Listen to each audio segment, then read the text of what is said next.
شروع اللہ کا نام لے کر جو بڑا مہربان نہایت رحم والا ہے۔ سب تعریف اللہ ہی کو ہے جس نے اپنے محبوب بندے محمد صلی اللہ علیہ وآلہ وسلم پر یہ کتاب نازل کی اور اس میں کسی طرح کی کجی اور پیچیدگی نہ رکھی، بلکہ سیدھی اور سلیس اتاری تاکہ لوگوں کو عذاب سخت سے جو اس کی طرف سے آنے والا ہے ڈرائے، اور مومنوں کو جو نیک عمل کرتے ہیں خوشخبری سنائے کہ ان کے لیے ان کے کاموں کا نیک بدلہ یعنی بہشت ہے جس میں وہ ہمیشہ رہیں گے، اور ان لوگوں کو بھی ڈرائے جو کہتے ہیں کہ اللہ نے کسی کو بیٹا بنا لیا ہے۔ ان کو اس بات کا کچھ بھی علم نہیں اور نہ ان کے باپ دادا ہی کو تھا۔ یہ بڑی سخت بات ہے جو ان کے منہ سے نکلتی ہے، اور کچھ شک نہیں کہ یہ جو کچھ کہتے ہیں محض جھوٹ ہے۔ اے پیغمبر، اگر یہ اس کلام پر ایمان نہ لائیں تو شاید تم ان کے پیچھے رنج کر کر کے اپنے تئیں ہلاک کر دو گے۔ جو چیز زمین پر ہے ہم نے اس کو زمین کے لیے زینت بنایا ہے تاکہ لوگوں کی آزمائش کریں کہ ان میں کون اچھے عمل کرنے والا ہے، اور جو چیز زمین پر ہے ہم اس کو نابود کر کے بنجر میدان کر دیں گے۔ کیا تم خیال کرتے ہو کہ غار اور لوح والے ہماری نشانیوں میں سے عجیب تھے؟ جب وہ نوجوان غار میں جا رہے تو کہنے لگے کہ اے ہمارے پروردگار، ہم پر اپنے ہاں سے رحمت نازل فرما اور ہمارے کام میں درستی کے سامان مہیا کر۔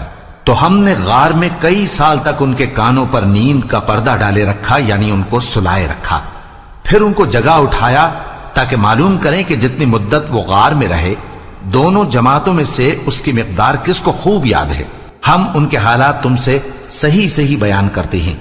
وہ کئی نوجوان تھے جو اپنے پروردگار پر ایمان لائے تھے، اور ہم نے ان کو اور زیادہ ہدایت دی تھی، اور ان کے دلوں کو مربوط یعنی مضبوط کر دیا۔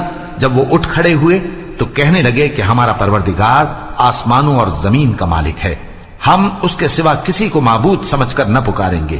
اگر ایسا کیا تو اس وقت ہم نے بے عقلی کی بات کی۔ ان ہماری قوم کے لوگوں نے اس کے سوا اور معبود بنا رکھے ہیں، بھلا یہ ان کے معبود ہونے پر کوئی کھلی دلیل کیوں نہیں ہلاتے؟ تو اس سے زیادہ کون ظالم ہے جو اللہ پر جھوٹ باندھے؟ اور جب تم نے ان مشرکوں سے اور جن کی یہ اللہ کے سوا عبادت کرتے ہیں ان سے کنارہ کر لیا ہے تو غار میں چل رہو، تمہارا پروردگار تمہارے لیے اپنی رحمت وسیع کر دے گا اور تمہارے کاموں میں آسانی کے سامان مہیا کرے گا۔ اور جب سورج نکلے تو تم دیکھو کہ دھوپ ان کے غار سے داہنی طرف سمٹ جائے، اور جب غروب ہو تو ان سے بائیں طرف کترا جائے، اور وہ اس غار کے کشادہ حصے میں تھے۔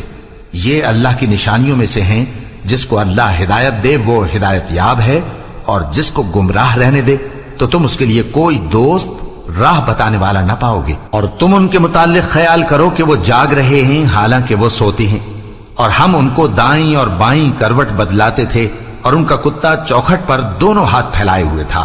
اگر تم ان کو جھانک کر دیکھتے تو پیٹ پھیر کر بھاگ جاتے اور ان سے دہشت میں آ جاتے۔ اور اسی طرح ہم نے ان کو اٹھایا تاکہ آپس میں ایک دوسرے سے دریافت کریں۔ ایک کہنے والے نے کہا کہ تم یہاں کتنی مدت رہے؟ انہوں نے کہا کہ 1 دن یا اس سے بھی کم۔ انہوں نے کہا کہ جتنی مدت تم رہے ہو تمہارا پروردگار ہی اس کو خوب جانتا ہے، تو اپنے میں سے کسی کو یہ روپیہ دے کر شہر بھیجو، وہ دیکھے کہ نفیس کھانا کون سا ہے تو اس میں سے کھانا لے آئے، اور احتیاط سے آئے جائے اور تمہارا حال کسی کو نہ بتائے۔ اگر وہ تم پر دسترس پا لیں گے تو تمہیں سنسار کر دیں گے یا پھر اپنے مذہب میں داخل کر لیں گے، اور اس وقت تم کبھی فلاح نہیں پاؤ گے۔ اور اسی طرح ہم نے لوگوں کو ان کے حال سے خبردار کر دیا تاکہ وہ جانیں کہ اللہ کا وعدہ سچا ہے، اور یہ کہ قیامت جس کا وعدہ کیا جاتا ہے اس میں کچھ شک نہیں۔ اس وقت لوگ ان کے بارے میں باہم جھگڑنے لگے اور کہنے لگے کہ ان کے غار پر عمارت بنا دو۔ ان کا پروردگار ان کے حال سے خوب واقف ہے۔ جو لوگ ان کے معاملے میں غلبہ رکھتے تھے وہ کہنے لگے کہ ہم ان کے غار پر مسجد بنائیں گے۔ بعض لوگ اٹکل پچو کہیں گے کہ وہ 3 تھے اور چوتھا ان کا کتا تھا، اور بعض کہیں گے کہ وہ 5 تھے اور چھٹا ان کا کتا تھا، اور بعض کہیں گے کہ وہ 7 تھے اور 8واں ان کا کتا تھا۔ کہہ دو کہ میرا پروردگار ہی ان کے شمار سے خوب واقف ہے، ان کو جانتے بھی ہیں تو تھوڑے ہی لوگ جانتے ہیں۔ تو تم ان کے معاملے میں بحث نہ کرنا مگر سرسری سی بحث، اور نہ ان کے بارے میں ان میں سے کسی سے کچھ دریافت ہی کرنا، اور کسی کام کی نسبت نہ کہنا کہ میں اسے کل کر دوں گا، مگر انشاءاللہ کہہ کر یعنی اگر اللہ چاہے تو کر دوں گا۔ اور جب اللہ کا نام لینا بھول جاؤ تو یاد آنے پر لے لو۔ اور کہہ دو کہ امید ہے کہ میرا پروردگار مجھے اس سے بھی زیادہ ہدایت کی باتیں بتائے۔ اور اصحاب کہف اپنے غار میں 9 پر 300 سال رہے۔ کہہ دو کہ جتنی مدت وہ رہے اسے اللہ ہی خوب جانتا ہے، اسی کو آسمانوں اور زمین کی پوشیدہ باتیں معلوم ہیں، وہ کیا خوب دیکھنے والا اور کیا خوب سننے والا ہے۔ اس کے سوا ان کا کوئی کارساز نہیں، اور نہ وہ اپنے حکم میں کسی کو شریک کرتا ہے۔ اور اپنے پروردگار کی کتاب کو جو تمہارے پاس بھیجی جاتی ہے پڑھتے رہا کرو، اس کی باتوں کو کوئی بدلنے والا نہیں، اور اس کے سوا تم کہیں پناہ بھی نہیں پاؤ گے۔ اور جو لوگ صبح و شام اپنے پروردگار کو پکارتے اور اس کی خوشنودی کے طالب ہیں، ان کے ساتھ صبر کرتے رہو، اور تمہاری نگاہیں ان میں سے گزر کر اور طرف نہ دوڑیں کہ تم دنیاوی زندگی کی رونقوں کے خواستگار ہو جاؤ۔ اور جس شخص کے دل کو ہم نے اپنی یاد سے غافل کر دیا ہے اور وہ اپنی خواہش کی پیروی کرتا ہے اور اس کا کام حد سے بڑھ گیا ہے، اس کا کہا نہ ماننا۔ اور کہہ دو کہ لوگوں، یہ قرآن تمہارے پروردگار کی طرف سے برحق ہے، تو جو چاہے ایمان لائے اور جو چاہے کافر رہے۔ ہم نے ظالموں کے لیے دوزخ کی آگ تیار کر رکھی ہے جس کی قناتیں ان کو گھیر رہی ہوں گی، اور اگر فریاد کریں گے تو ایسے کھولتے ہوئے پانی سے ان کی داد رسی کی جائے گی جو پگھلے ہوئے تانبے کی طرح گرم ہوگا، اور جو ان کے چہروں کو بھون ڈالے گا۔ ان کے پینے کا پانی بھی برا اور آرام گاہ بھی بری۔ اور جو ایمان لائے اور کام بھی نیک کرتے رہے تو ہم نیک کام کرنے والوں کا اجر ضائع نہیں کرتے۔ ایسے لوگوں کے لیے ہمیشہ رہنے کے باغ ہیں جن میں ان کے محلوں کے نیچے نہریں بہ رہی ہیں، ان کو وہاں سونے کے کنگن پہنائے جائیں گے، اور وہ باریک دیبا اور اطلس کے سبز کپڑے پہنا کریں گے، اور تختوں پر تکیے لگا کر بیٹھا کریں گے۔ کیا خوب بدلہ اور کیا خوب آرام گاہ ہے۔ اور ان سے 2 شخصوں کا حال بیان کرو جن میں سے ایک کو ہم نے انگور کے 2 باغ عنایت کیے تھے اور ان کے گردا گرد کھجوروں کے درخت لگا دیے تھے، اور ان کے درمیان کھیتی پیدا کر دی تھی۔ دونوں باغ کثرت سے پھل لاتے اور اس کی پیداوار میں کسی طرح کی کمی نہ ہوتی، اور دونوں میں ہم نے ایک نہر بھی جاری کر رکھی تھی، اور اس طرح اس شخص کو ان کی پیداوار ملتی رہتی تھی۔ تو ایک دن جبکہ وہ اپنے دوست سے باتیں کر رہا تھا، کہنے لگا کہ میں تم سے مال و دولت میں بھی زیادہ ہوں اور جتھے اور جماعت کے لحاظ سے بھی زیادہ عزت والا ہوں، اور ایسی شیخیوں سے اپنے حق میں ظلم کرتا ہوا اپنے باغ میں داخل ہوا۔ کہنے لگا کہ میں نہیں خیال کرتا کہ یہ باغ کبھی تباہ ہو، اور نہ خیال کرتا ہوں کہ قیامت برپا ہو، اور اگر میں اپنے پروردگار کی طرف لوٹایا بھی جاؤں تو وہاں ضرور اس سے اچھی جگہ پاؤں گا۔ تو اس کا دوست جو اس سے گفتگو کر رہا تھا کہنے لگا کہ کیا تم اس ذات سے کفر کرتے ہو جس نے تم کو مٹی سے پیدا کیا، پھر نطفے سے، پھر تمہیں پورا آدمی بنایا؟ مگر میں تو یہ کہتا ہوں کہ اللہ ہی میرا پروردگار ہے، اور میں اپنے پروردگار کے ساتھ کسی کو شریک نہیں کرتا۔ اور جب تم اپنے باغ میں داخل ہوئے تو تم نے ما شاء اللہ لا قوت الا باللہ کیوں نہ کہا؟ اگر تم مجھے مال و اولاد میں اپنے سے کمتر دیکھتے ہو تو عجب نہیں کہ میرا پروردگار مجھے تمہارے باغ سے بہتر عطا فرمائے، اور تمہارے اس باغ پر آسمان سے آفت بھیج دے تو وہ صاف میدان ہو جائے، یا اس باغ کی نہر کا پانی گہرائی میں اتر جائے تو پھر تم اسے تلاش نہ کر سکو، اور اس کے میووں کو عذاب نے آ گھیرا اور وہ اپنی چھتریوں پر گر کر رہ گیا، تو جو مال اس نے اس پر خرچ کیا تھا اس پر حسرت سے ہاتھ ملنے لگا اور کہنے لگا کہ کاش میں اپنے پروردگار کے ساتھ کسی کو شریک نہ بناتا۔ اس وقت اللہ کے سوا کوئی جماعت اس کی مددگار نہ ہوئی اور نہ وہ بدلہ لے سکا۔ یہاں سے ثابت ہوا کہ حکومت سب اللہ کی ہے، جو معبود برحق ہے وہی بہترین ثواب عطا کرنے والا اور بہترین انجام لانے والا ہے۔ اور ان سے دنیا کی زندگی کی مثال بھی بیان کر دو کہ وہ ایسی ہے جیسے پانی جسے ہم نے آسمان سے برسایا تو اس کے ساتھ زمین کی پیداوار مل کر نکلی، پھر وہ چورا چورا ہو گئی کہ ہوائیں اسے اڑاتی پھرتی ہیں، اور اللہ تو ہر چیز پر قدرت رکھتا ہے۔ مال اور بیٹے تو دنیا کی زندگی کی رونق و زینت ہیں، اور نیکیاں جو باقی رہنے والی ہیں وہ ثواب کے لحاظ سے تمہارے پروردگار کے ہاں بہت اچھی اور امید کے لحاظ سے بہت بہتر ہیں۔ اور جس دن ہم پہاڑوں کو چلائیں گے اور تم زمین کو صاف میدان دیکھو گے، اور ان لوگوں کو ہم جمع کر لیں گے تو ان میں سے کسی کو بھی نہیں چھوڑیں گے، اور سب تمہارے پروردگار کے سامنے صف باندھ کر لائے جائیں گے، تو ہم ان سے کہیں گے کہ جس طرح ہم نے تم کو پہلی بار پیدا کیا تھا